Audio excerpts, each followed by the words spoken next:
मान्यवर, इसके कारण क्या हुआ? इसके कारण दिल्ली लुटियन की 123 वीवीआईपी संपत्ति कांग्रेस सरकार ने जब चुनाव मुहाने पर थे, 25 दिन दूर था, वक्फ को देने का काम कर दिया। दिल्ली वक्फ बोर्ड ने उत्तरी रेलवे की भूमि वक्फ के नाम घोषित कर दी। हिमाचल में वक्फ की संपत्ति बताकर उस पर अवैध मस्जिद बनाने का काम किया। 250 हेक्टेयर क्षेत्रफल वाले 12 गांव पर वक्फ का स्वामित्व हो गया तब तमिलनाडु में। और मान्यवर, तमिलनाडु के 1500 साल पुराने तिरुचेंदुरई मंदिर की 400 एकड़ भूमि को वक्फ की संपत्ति घोषित कर। ये जब मंदिर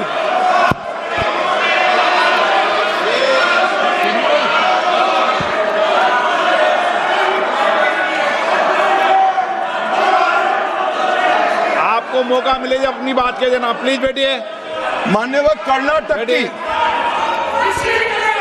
आपको मौका मिले अपनी बात के देना, आप भी बहुत मिसलीड करते हैं। बैठिए गृह मंत्री जी। मान्यवर, कर्नाटक की मणिपट्टी समिति का रिपोर्ट में पढ़ रहा हूं, इसमें मेरा कुछ नहीं है, खड़े मत हो जाना। ये मणिपट्टी समिति का रिपोर्ट है। 29,000 एकड़ भूमि वक्फ की बिजनेस के उपयोग के लिए किराए पर दे दी। मान्यवर, 2001 से 12 के बीच 2 लाख करोड़ की वक्फ की संपत्ति निजी संस्थानों को हस्तांतरित कर दी 100 साल की लीज पर। मान्यवर, बेंगलुरु में उच्च न्यायालय में बीच में पढ़ना पड़ा, 602 एकड़ भूमि को जब्त करने से रोकना पड़ा।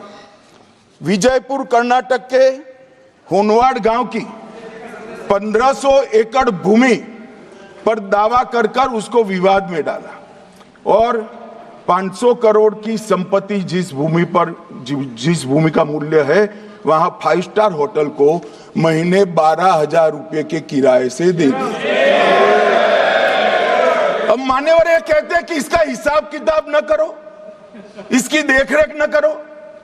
भाई, ये पैसा जो है देश के गरीब मुसलमान का है, ये गन्ना सोटों की चोरी के लिए नहीं, ये इसको रोकने के लिए। और इनके जो ठेकेदार बैठे हैं मान्यवर, ये यहां गरज गरज कर बोलते हैं, खुद तो समझे बगैर बोलते हैं, कुछ समझ कर बोलते हैं। उनको लगता है कि इससे हम जीत जाएंगे। मान्यवर, कर्नाटक में दत्तापीठ के मंदिर पर क्लेम किया, तालीपरंबा 75 साल पुराने एक दावे के आधार पर 600 एकड़ जमीन का दावा किया और ईसाई समुदाय की भी ढेर सारी जमीनों पर कब्जा कर लिया गया।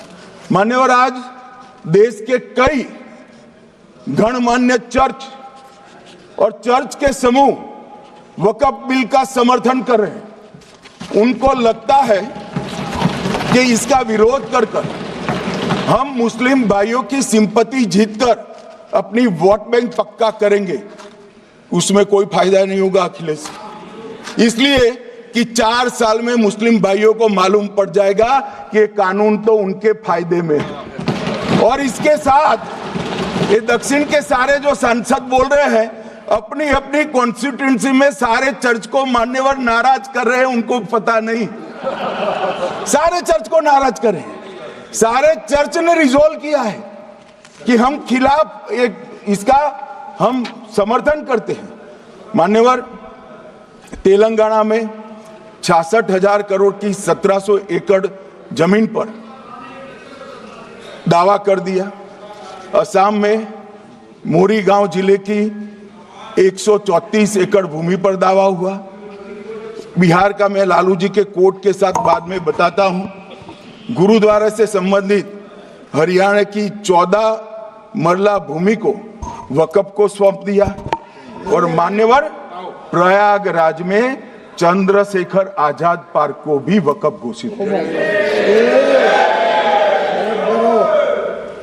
और मान्यवर, महाराष्ट्र के वडानगे गांव में महादेव की मंदिर पर दावा किया और बीड में कंकलेश्वर मंदिर की 12 एकड़ जमीन वक्फ बोर्ड ने जबरन ले ली। मान्यवर, ये सब जब जो चल रहा है, इसमें आज भी मैं स्पष्ट करना चाहता हूं, वक्फ जो कि मुस्लिम भाइयों की धार्मिक क्रियाकलाप और उनके बनाए हुए दान से ट्रस्ट है, उसमें सरकार कोई दखल करना नहीं चाहती है। मुतवल्ली भी उनका होगा, वाकिफ भी उनका होगा, वक्फ भी उनका होगा। परंतु वक्फ की संपत्ति, इसका रख रखाव ठीक से हो रहा है नहीं। वक्फ का संचालन कानून के हिसाब से हो रहा है, निजी उपयोग के हिसाब से। सैकड़ों साल पहले किसी बादशाह ने दान किया, हमारी भाषा में कहो तो धर्मादा किया। अब इसकी संपत्ति को आप 12,000 रुपये में 5 सितारा होटल बनाने के लिए दे देते हो, ये उचित है क्या भाई? वो पैसा गरीब मुसलमान के कल्याण के लिए करिए, तलाकशुदा महिलाओं के कल्याण के लिए करिए, जो अनाथ बच्चे हैं उसके कल्याण के लिए करिए। मानिए, और ये करने की जगह बेरोजगार मुसलमान युवाओं के लिए स्किलिंग का काम करिए। लाखों करोड़ों रुपए की भूमि मान्यवर और इनकम 126 करोड़ रुपया। रेलवे की जितनी जमीन है, जिसमें हजारों करोड़ लाखों करोड़ का रेलवे का कारोबार चलता है, इतनी भूमि वक्फ के पास है और इनकम 126 करोड़ रुपया। मान्यवर कहते हैं कि इनकम का क्या उद्देश्य है?